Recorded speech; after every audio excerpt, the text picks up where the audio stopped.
예, 철수드라다무스 이병철 변호사님 오셨습니다. 어서 오십시오. 반갑습니다. 예.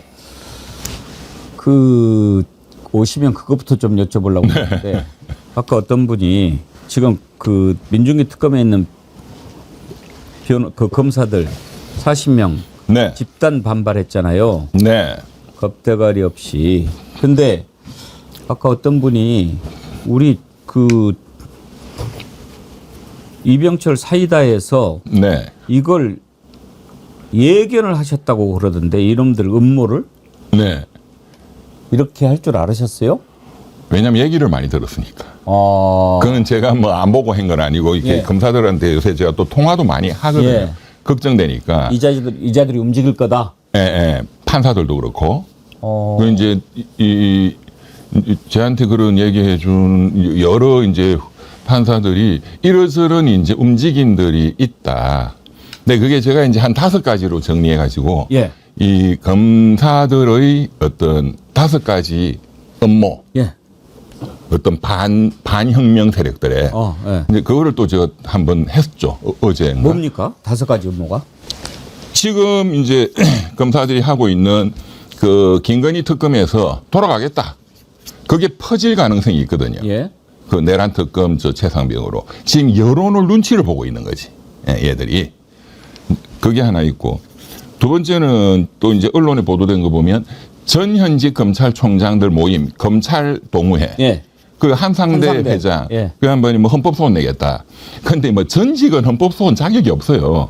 이제 위헌이다 이거는 헌법의 검사의 영장 청구권, 뭐 검찰총장을 국무회의가 심의한다. 그러니까 현직 검사가 돼야 뭘 자격이 있어요. 예, 예. 뭐 현직 뭐 검찰총장 또는 대행. 그러니까 이제 젊은 검사들이나 평검사 또는 부장검사 이런 사람들은 수뇌부 너거는 뭐 하냐. 지금 노만석인가 그분이 총장 대행이잖아요. 대검에서 헌법소원을 내야지 청구인 적격도 있고 그렇게 투쟁해야 된다. 그 이제 헌법소원 내는 게 있고 그 다음에 이제 아예 사표 내자 그냥 집단. 근데 집단 행동하면 또 이제 범죄로 처벌받으니까 이제 작년에 그 의료대란 뭐 제가 잘 알지만 전공의들 12,000명이 한 방에 그냥 가운 벗고 나오니까 뭐 다 마비되고 결국은 이겼지 않느냐. 이제 그런 식으로 2,500명 검사들이 다 그냥 사표 내자. 뭐 우리가 뭐 대한민국의 뭐 적인데 그럼 우리도 뭐 계속 할 필요가 뭐가 있냐. 이제 그게 세 번째 그게 있고 네 번째는 이제 이재명 대통령을 겨냥해서 5개 형사 재판이 현재 각 판사들이 기일을 추정, 추지정 5년 임기 이후로 언제 연기한다는 취지로 그렇게 자세히 썼지는 않았지만 이제 그래서 추정해 놨는데 그 이제 판사하고 손을 잡자 이거죠. 판사들도 지금 두들겨 맞고 개혁 대상이니까 그래서 이제 지금 판사들이 추정을 했는데 다시 재판 열 거야. 이거는 뭐 어렵고 근데 내년 2월 달에 정기 인사가 있는 시즌이니까 그때 이제 거구 성향의 판사가 만약에 그 재판 맡으면 나 다시 재개할 거야. 재판. 예. 그 판사 마음이거든요. 또 그렇게 하기 위해서 이제 그 판사들의 기일 추정 결정 그거 잘못됐다. 그래서 검사가 그 기일 추정 결정에 대해서 고등법원, 대법원까지 가서 항고, 재항고 해가지고 재판을 다시 열도록 만들자. 얘는 검찰이 할 수 있는 거거든요. 예. 예. 이제 그런 이제 여러 시나리오들이 있다 이거죠. 그러니까 그런 것을 딱 이놈들이 지금 다 준비해 놓고 있다가 하나하나 꺼내는 거라고 봐야 되거든요. 근데 아주 조직적으로 예. 그렇게 움직이는 것 같지는 않고 그 정도로 머리가 좋은 애들도 아니고 그 정도로 또 배짱이 있질 않아요. 배짱이 없어 겁이 많은 자들이에요. 아니 근데 40명 가운데 한 명도 나는 안 할래라고 하는 사람 없이 다 들어갔단 말이에요. 그러니까 이제 그 정도로 사실은 제가 보기에는 거의 대부분이 어떤 위기의식이 엄청 강하고 또 이제 그 내란 특검에 파견된 40명은 어떻게 보면 좀 선봉대 느낌의 예. 좀 굉장한 자기들 나름대로는 각오를 하고 한 거지. 이탈자가 없도록 예. 물론 거기에는 주동자가 있고 있죠. 어쩔 수 없이 그냥 이해하는 사람도 그 있는 거죠. 주동자들 색출하는 건 저는 어렵지 않다고 봐요. 그렇죠. 심우정이 특검 나왔을 때 도열했던 12명이 주동자 아니겠습니까? 뭐 그런 거겠죠. 네. 예, 뻔한 거죠. 이 자들은 어떻게 해야 될까요? 지금 여론은 일단 민주당에서는 이놈들 다 징계해야 된다. 그리고 이제 민중기 특검하고 정성호 장관은 그래도 당장에 지금 해야 되니까 뭐 좀 다독이고 그러는 건데 어떻게 해야 되겠습니까? 이거는 다독인다고 해결될 문제가 아니에요. 계속 수사에 방해하거나 또 앞으로 대법원까지 그 공소 유지가 돼야 되는데 계속 이런 짓을 할 거거든요. 그러니까는 일벌백계로 다스려야죠. 새로 세팅하는 거는 일주일이면 돼요. 뭐 그 사람들 없으면 수사할 사람이 없습니까? 2,500명 검사들 중에 또 아주 착하고 민주적인 검사들도 또 많이 있습니다. 그러니까 이 자들은 징계위로 보내버려야 돼. 원대 복귀시킬 게 아니고. 아니 이 사람들요 진짜 뭐 그냥 어떤 정치적인 어떤 그런 그 단으로 파면시켜야 된다가 아니고 예. 이거 완전 파면 대상에 법적으로. 우리 몇 년 전에 국민들 기억하실 텐데 어느 그 고위공무원이 국민들은 개돼지다. 라는 발언, 그것도 예. 술자리에서 그 기자들하고, 교육부에. 예. 근무 시간 이후에 한 거, 그것 때문에 폭발해가지고 이 사람 파면됐거든요. 그때. 예. 즉각. 근데 그거하고 비교하면 이번에 이 집단 행동은 비교가 안 되는 거죠. 이거는 내란 특검법의 명령을 법령 준수 의무도 위반했고, 상관의 명령에 대해서 명령 준수 의무 불복종했고, 예. 이거 뭐 지금 그리고 국가공무원법상의 집단행동 금지 의무도 위반했고, 그래서 이게 뭐 파면 대상이다 하는 거는 저는 뭐 의문이 없다고 보고, 그런데 이제 중요한 건 제가 언론이나 유튜브들 이렇게 쭉 보면서 이제 지금까지도 이게 아쉬운 거는 이거를 반드시 보완해야 된다 싶은 건 이 사람들의 논리를 초동에 박살을 내야 되거든요. 이 사람들 논리가 그냥 들으면 말이 되는 것 같아요. 왜? 수사 기소권을 분리한다는 대원칙 때문에 개혁이 진행되고 있다. 중수청, 공소처, 공소청. 그러니까 한 군데서 수사도 하고 기소도 하고 공소유지도 하고 이거 하지 마라. 이게 개혁의 명분 아니냐. 그런데 왜 특검은 다 하느냐. 그러니까 우리는 수사는 열심히 하고 돌아갈게. 예. 이거 들어보면 말이 맞잖아요. 일관되잖아요. 근데 이거를 논리적으로 그게 말이 안 된다라고 정면으로 이게 박살을 내야 되는데 제가 그래서 여론도 들어보면 그 말은 맞는 것 같은데 이런 사람들이 있어요. 그런데 이게 왜 말이 안 되느냐. 말이 안 되느냐. 원칙은 그게 맞아요. 그렇게 앞으로 또 법적인 다 정비가 될 겁니다. 그런데 이 특검법상의 이 예외가 왜 특별히 그냥 검사가 아니고 특별검사 이 특별법을 뒀냐. 그걸 국민들이 쉽게 이해를 하셔야 된다 이거예요. 전두환 저희 노태우 그때 특별법을 만들어 가지고 5.18 그리고 1.12 군사 반란을 특별법으로 그때 처단했어요. 그런데 그때도 검찰에서 이거 처벌 못 한다라고 했던 논리는 이제 일반법, 헌법에 소급 입법은 허용되지 않는다. 이제 그런 논리를 들고 나왔기 때문에 5.18 특별법 만들면은 소급 입법 이 헌법 원칙에 반한다. 이제 그랬는데 5.18 특별법 만들어 가지고 소급해서 다 처벌을 했단 말이에요. 그때 헌법재판소 갔어요. 헌법재판소는 이 5.18 1.12를 처단해야 된다는 그 역사적인 공익이 소급입법 금지보다도 훨씬 더 중요하다. 그래서 이러한 예외적인 특별법이 허용된다는 거였는데 지금 검사들 논리대로 하면 전두환 노태우도 처벌하지 말자는 결과가 되는 거예요. 예, 전두환 노태우 봐주자는 논리하고 그렇죠. 똑같은 거예요. 예. 더 쉬운 예를 들면 육군, 해군, 공군이 있잖아요. 다 분리돼 있잖아요. 그런데 특전사는 특수부대, 특전사는 육해 공군 작전을 동시에 다 하잖아요. 그런데 특전사 요원이 나는 소속이 육군이니까 나 육군 돌아갈래. 그 말이 돼요? 작전하면서? 그거하고 똑같은 논리예요.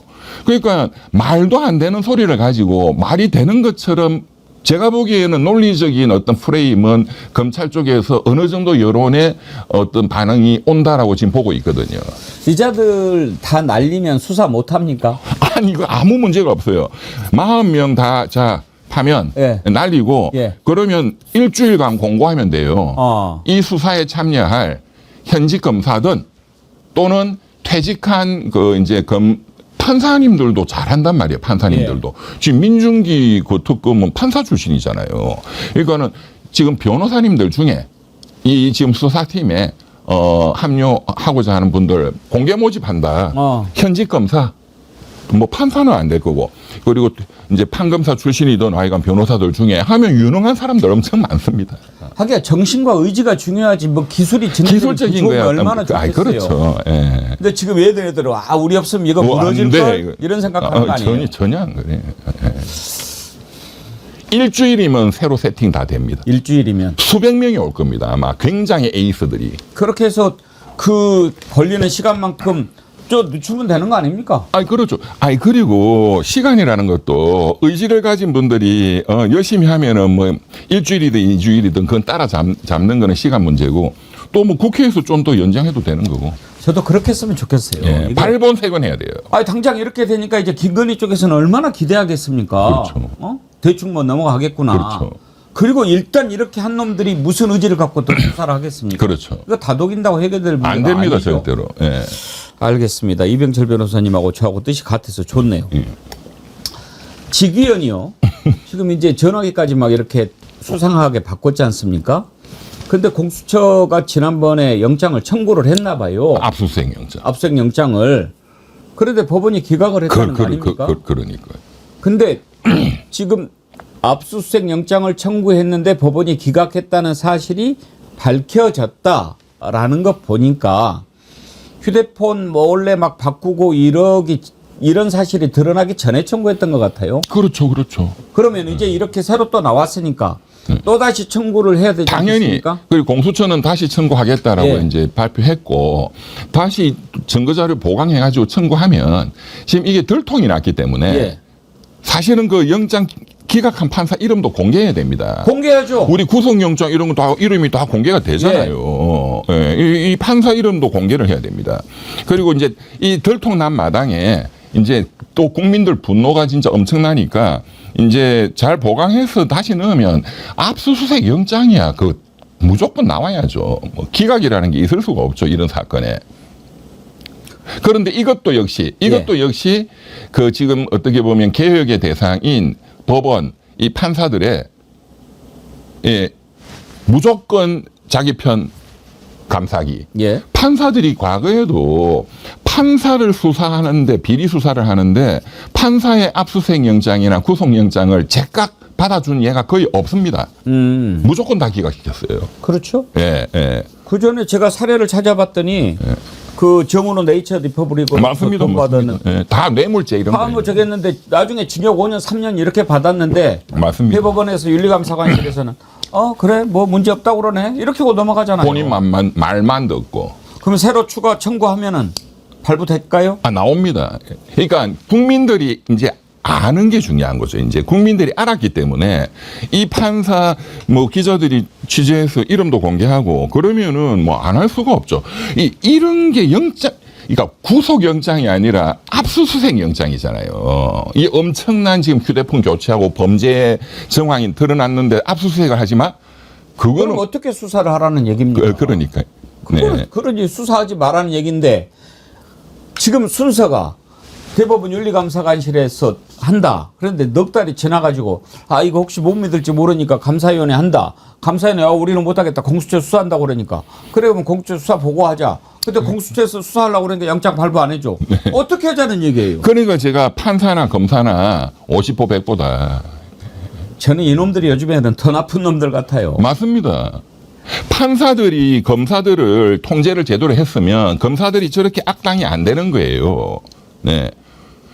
그리고 이자들은 입만 열면 지금 검사들도 평검사들도 이제 뭐 막 떠들기 시작해요. 뭐 건방지게 뭐 임원정이 나 투입하라 뭐 이렇게 떠드는 사람도 있고.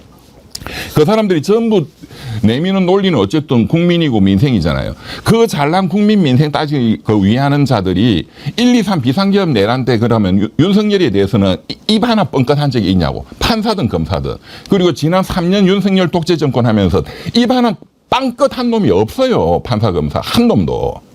아무튼 이제 직위원이 압수수색 영장 재청구하면 발부가 될 거고. 그리고 예. 여기서 제가 한 가지 좀 이렇게 좀 디테일한 내용은 그 오동훈 공수처장 예. 그분이 어디 뭐 라디오인가 어디 방송 나와서 이제 인터뷰한 게 있더라고요. 뭐 어젠가 그저께인가. 예. 아 그분은 제가 좀 신뢰가 안 가는데 왜냐? 이 공수처법상 이제 판사는 이 수사 대상이 맞잖아요. 예. 판검사 예. 뭐 등등. 그런데 이제 그 죄목이 정해져 있잖아요. 공무원의 직권남용 범죄 또는 뭐 뇌물 범죄 예. 뭐 이런 거 이렇게 말을 하시더라고요. 그러니까 뇌물죄는 공수처법에 있는데 예, 청탁금지법은 없다 이거죠. 청탁금지법은 없다. 예. 그저 좀 근데 걱정이다. 왜냐? 뇌물죄는 입증이 어렵잖아요. 대가성 이런 게 다 증거가 붙어야 뭐 예. 압수수색 영장도 그냥 덜렁 해주는 건 아니니까. 그런데 청탁금지법은 뺐다는 뜻이거든요. 예. 청탁금지법은 쉬워요, 좀 입증이. 그렇죠. 그렇지 않습니까? 가기만 하는 거 가기만 하면 되니까. 그런데 제가 좀 한심한 게.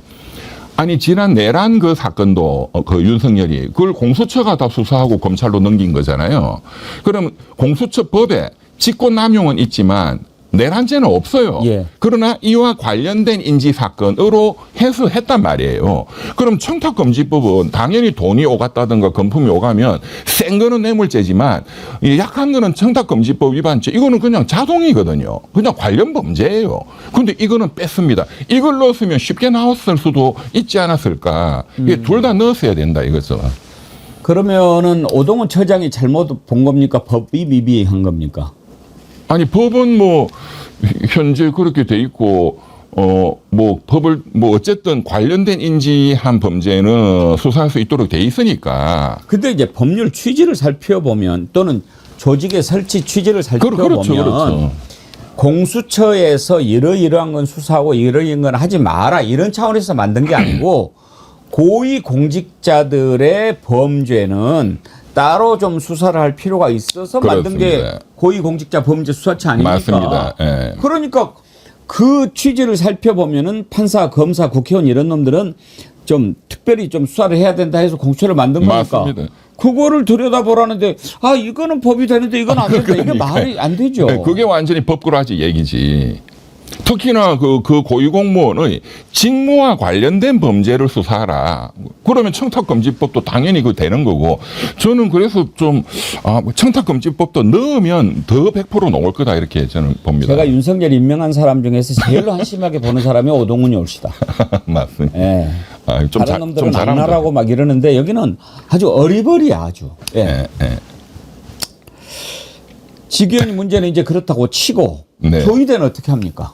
그러니까 조희대도 뭐 국회에서 뭐 끝까지 본인이 안 나오고 저렇게 버티면 방법이 없거든요. 예.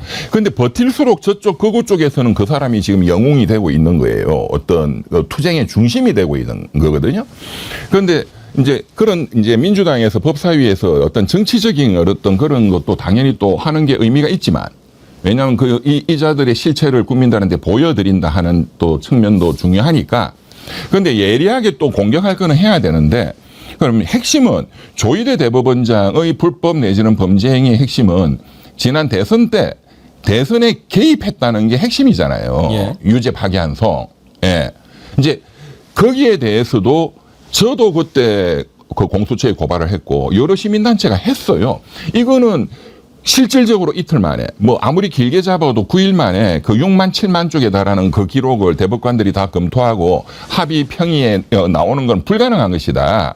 그런 절차적으로 직권남용 내지는 직무유기에 혐의가 있다라는 건데 이건 역시도 공수처가 치고 들어가야 된다. 그 방법밖에는 현재 그게 가장 빠른 방법이고 그리고 대법원장이나 이런 고위공무원을 잡아라고 공수처를 만들었는데 그 공수처가 그 역할을 좀 충실히 해 주셔야죠. 타겟이 딱 판사, 검사 그리고 고위 판검사인데. 지금 이제 현장 국감을 해가지고 조의대 출석시켜서 뭔가 좀 해보겠다고 하는 거 아닙니까? 네네. 그것은 효용성이 있을까요? 그러니까 그것도 이제 국민들한테 정치적으로 어떤 그런 대법원장이나 그런 쪽에 그런 부정한 면을 폭로한다는 그 정치적 효과는 있겠죠.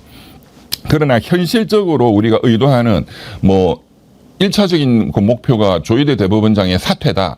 그거는 효과가 없을 거라고 봅니다.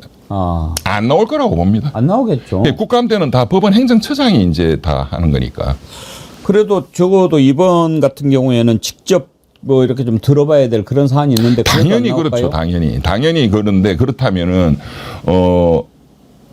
뭐 엊그저께 청문회에도 나왔었어야 되는데 그런데 대법원 가서 한다고 나올까요?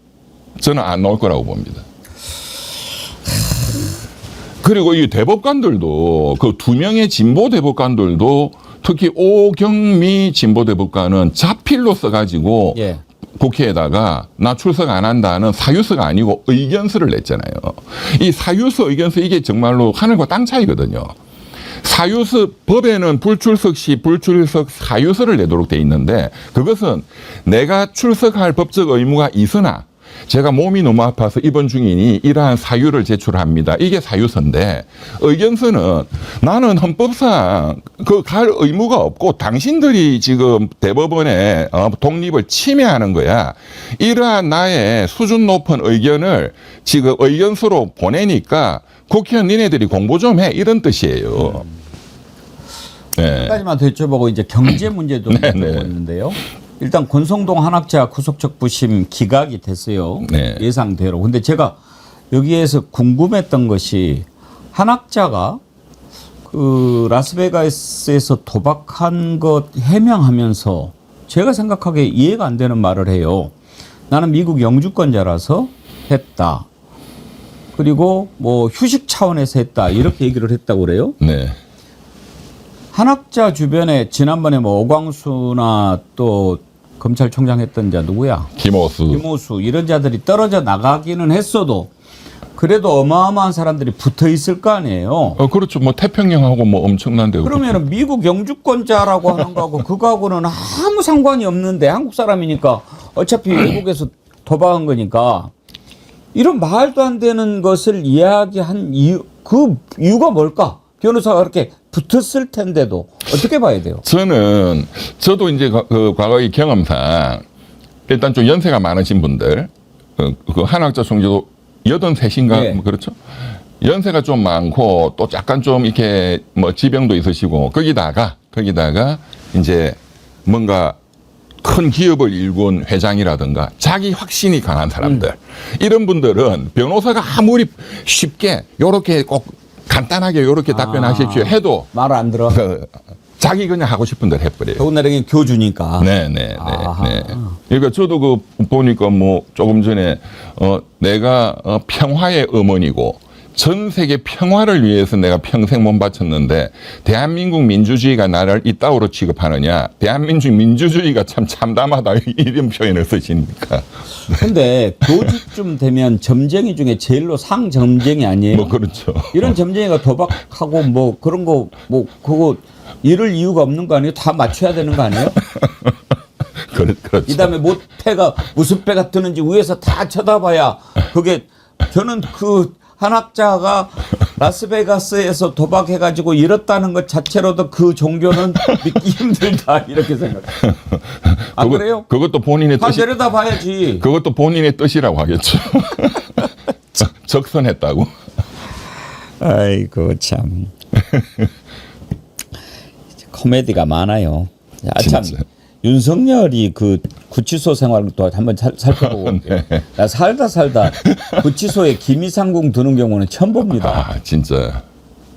그거는 뭐예요? 김현우도 뭔가 좀 잡힌 게 있을까요? 글쎄요, 김현우가 저는 잘은 모르는데 뭐 윤석열 때 뭐 인사라든가 여러 가지 그런 혜택을 또 입은 관계가 있다 뭐 그런 얘기를 하던군요. 아니 물론 이제 제가 보기에 김현우 인사 발령 난 게 윤석열 내란 일으킨 다음이거든요.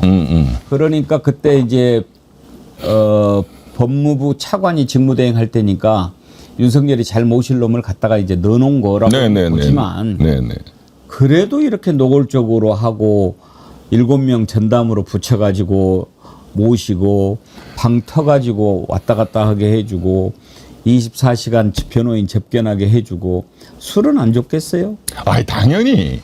뭐 아침 9시부터 새벽 5시까지 그냥 풀 접견도 해줬다. 그럼 당연히 삼겹살 들어오고 뭐 술 들어왔겠죠. 휴대폰 반입이 불가능한데 휴대폰도 그냥 해서 그거 반려견 보고.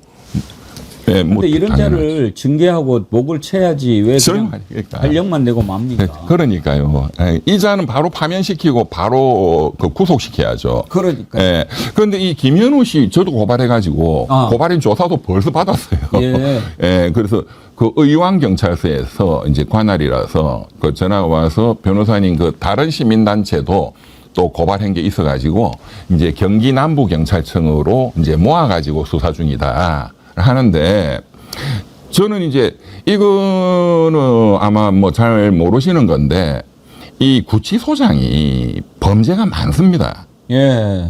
그 이제 범털들 거물급들 재계의 거물급도 또는 정치계를 하면 그게 이제 여러 경로를 통해서 청탁이 들어올 거 아니에요. 그게 또 대표적인 경로가 법무부 쪽이에요. 법무부가 상급기관이니까. 그게 다 검사 라인들이잖아요. 그러니까 전직 고위직 검증사 출신 변호사들 이 전관이랍시고 또 해가지고 해먹는 게 이 구치소의 특혜를 베푸는 겁니다. 그렇게 다 엮여 있는 거죠. 김현우도. 하여튼 이런 것을 그냥 놔두면은 안 되죠. 놔두니까 이렇게 되는 거 아닙니까? 그러니까 저는 정성호 법무부 장관님 자꾸 비판해서 죄송한데 아니 왜 이런 거를 자꾸 이렇게 그냥 방치를 하는지 저는 참 답답해요. 신중한 거죠. 신중한 건데 아무튼 국민들 눈높이에는 조금 양이 안 차지요. 이거는 이 신중할 문제가 아니죠. 알겠습니다. 우리 이병철 변호사님께서 그 전에 그러니까 이재명 정부 출범할 때 가장 강조하셨던 게 추석이었어요. 맞습니다. 뭐냐? 추석 전에 개혁이고 경제고 확실하게 해야 된다. 맞습니다. 그렇지 않으면 안 된다. 쭉 이야기하셨기 때문에 이제 그 추석 연휴가 이제 다가오고 있습니다. 일단 검찰청 해체를 9월 26일 날 하겠다라고 옛날부터 이야기했는데 그건 딱 맞아 떨어졌어요. 잘하셨어요. 예, 그건 잘했어요. 근데 이제 근데 일단 주가는 지금 좋아요. 오늘 지금 3,500 돌파했거든요. 주가도 일단은 좋아요. 근데 일단 미국하고 협상이 꼬이면서 환율은 안 좋아요. 지금 이런 상황에서 추석을 맞게 되는데 이재명 정부 출범 이후 추석 연휴를 맞게 되는 지금까지 우리 이재명 변호사님께서 평가를 하신다면 어떤 평가를 해주시고 싶습니까? 이제 제가 이제 정치개혁은 검찰의 불가역적인 완전 폐지를 확정시켜야 된다. 그거는 이제 잘했죠. 이제 그 다음에 경제에 있어서 그때는 트럼프발 이 폭탄이 현실화되기 전이었는데 6월 3일 4일 그 대통령 선거 직후에는 우선 민생 경제에 대해서 체감할 수 있도록 추석 전에 만들어야 된다. 그런 차원에서 이제 추경이라든가 추가 경정 예산, 쿠폰 이런 것은 필요하다. 그래서 이제 지금 2차 쿠폰이 집행이 되고 있잖아요. 그런데 이제 현실적으로 보면 사실 제일 중요한 건 주가, 환율 이게 서민들한테 별 뭐 느낌이 안 오거든요. 이거 아주 좀 이렇게 그래도 중산층 이상은 돼야 뭔가 자산 투자를 한다든가 이게 영향이 있는 거고. 그런데 지금 이제 서민 경제를 보면 사실은 정부 출범 이전보다도 더 악화됐어요. 체감 경기가. 진짜로 걸린 상가에 뭐 호프집이나 치킨집이나 이런 데 가면 손님이 더 없어요.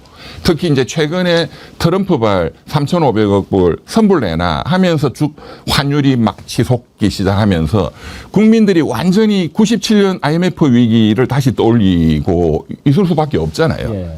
다시 조금 이제 가라앉긴 했죠. 물론 그는 단기적인 오버슈팅에 불과합니다. 이제 단기적으로 이렇게 치솟는 거 오버슈팅이라는데 그거는 이제 트럼프도 또 아무 소리 안 하니까 이제 또 가라앉죠.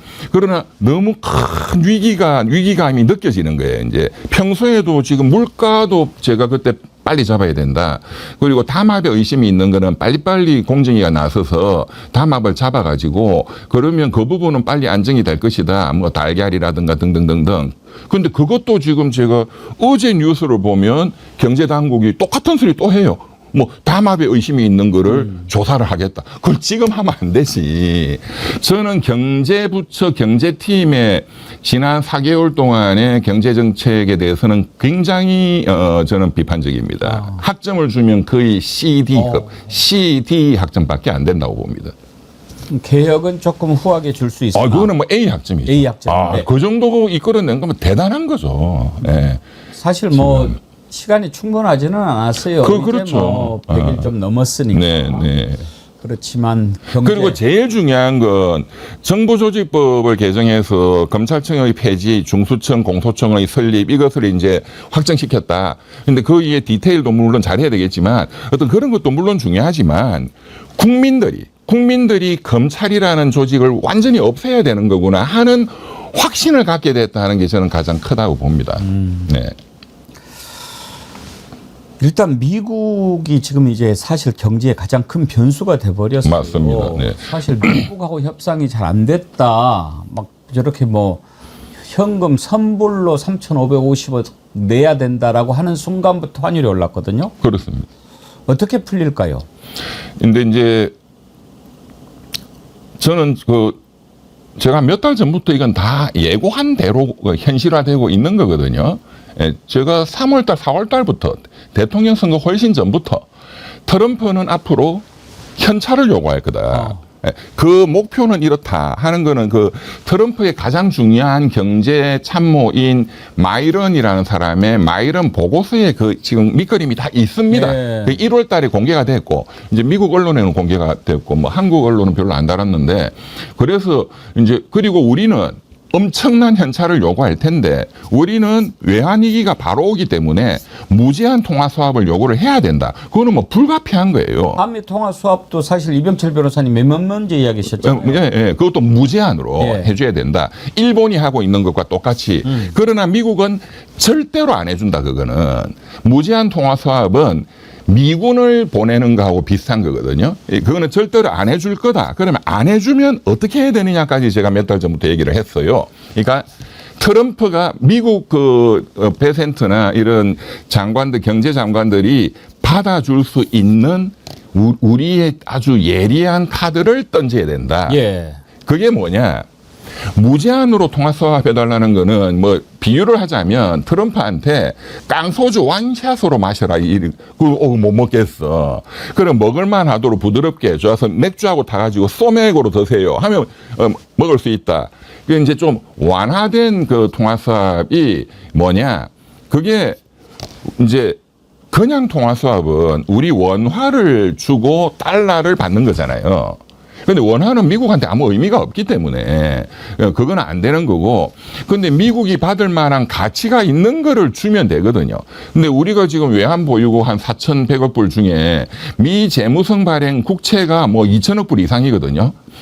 그러니까 우리가 갖고 있는 미 재무성 국채를 예컨대 1,000억 불 어치를 우리가 담보로 줄 테니까 그게 달러만큼의 가치가 있는 거니까 그거를 줄 테니까 그 한도 내에서 달러를 공급해 달라는 수합이 있어요. 예. 그 영어로 하면 이제 피마레포인데 이제 그게 국제금융에서 있거든요. 이제 그런 현실적으로 가능한 거를 던지고 우리는 3,500억 불은 불가능한 거죠. 1,000억 불 정도가 저는 최대치라고 봅니다.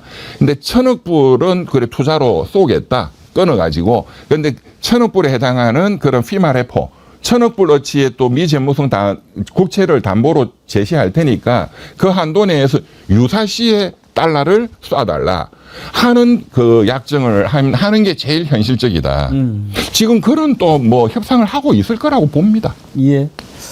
알겠습니다. 아무튼 이제 추석을 맞는데 이런 상황에서 맞기 때문에 조금 무거운 점도 있지만 또 열심히 하는 면도 있으니까. 그런데 사실 뭐 경제를 제가 뭐 C학점 이렇게 했지만 예. 그 핵심은 외생적 변수 때문에 발생한 거죠. 그러니까요. 사실은 예. 이 트럼프 발. 어쩔 수 없는 이거는 뭐 어쩔 수가 없는 부분들이 거죠. 있는 예. 그러니까 보도록 하죠. 뭐 회복될 거라고 봅니다. 예. 오늘 여기까지 하지요. 이병철 변호사님 감사합니다. 우리 또 추석 특집 때 또 뵈야죠. 네. 고맙습니다. 감사합니다. 시대연가 첼스트라다무스 이병철 변호사님과 함께 했습니다.